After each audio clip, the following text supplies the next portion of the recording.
Hello বন্ধুরা, কেমন আছেন সব? আশা করি সব ভালো আছেন। আপনাদের মাঝে আবার একটা নতুন ভিডিও নিয়ে চলে এলাম। তো দেখতে পাচ্ছেন সুরাজ 744 ট্রাক্টর গাড়িটি ফেঁসে গেছে, মানে জমির মধ্যে গাড়িটি ফেঁসে গেছে। তো এখন এলাম ওনার কাছে। তো উনি 4 ঘন্টা ধরে খাটছে, তবুও গাড়িটি উঠতেছে না যেহেতু। তো এবার আমরা চেষ্টা করে দেখব। আমরা দুজনে মিলে এসেছি যেহেতু, দুটা ড্রাইভার, আমি আর একটা আমার বন্ধু। তো দেখা যাক, গাড়িটি উঠার চেষ্টা করব আমরা যেহেতু। তো আমি একবার প্রথমত উঠে দেখি, চেষ্টা করি। আর আমার ভিডিওটা শেষ পর্যন্ত থাকুন, দেখুন ট্রাক্টরটা কীভাবে উঠতেছে।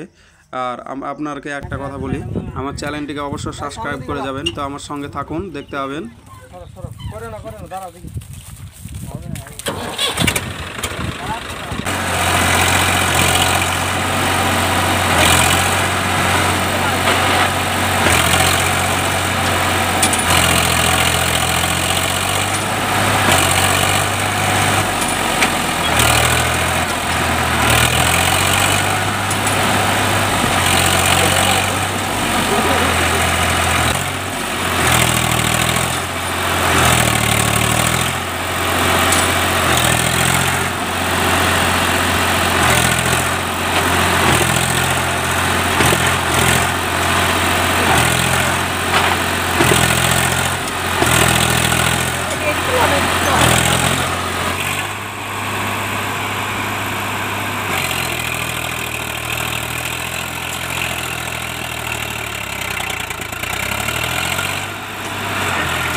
উঠেছে উঠেছে উঠেছে, উঠবে উঠবে উঠবে উঠবে উঠবে।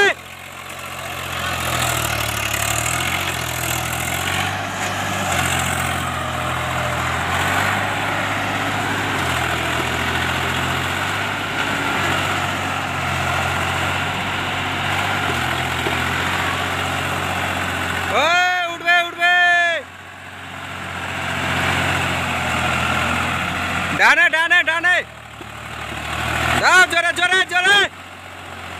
প্রায় আধা ঘন্টা লাগলো গাড়িটি ওঠার জন্য। তো ভালো লাগলে অবশ্যই আমার চ্যানেলটিকে সাবস্ক্রাইব করে যাবেন বন্ধুরা।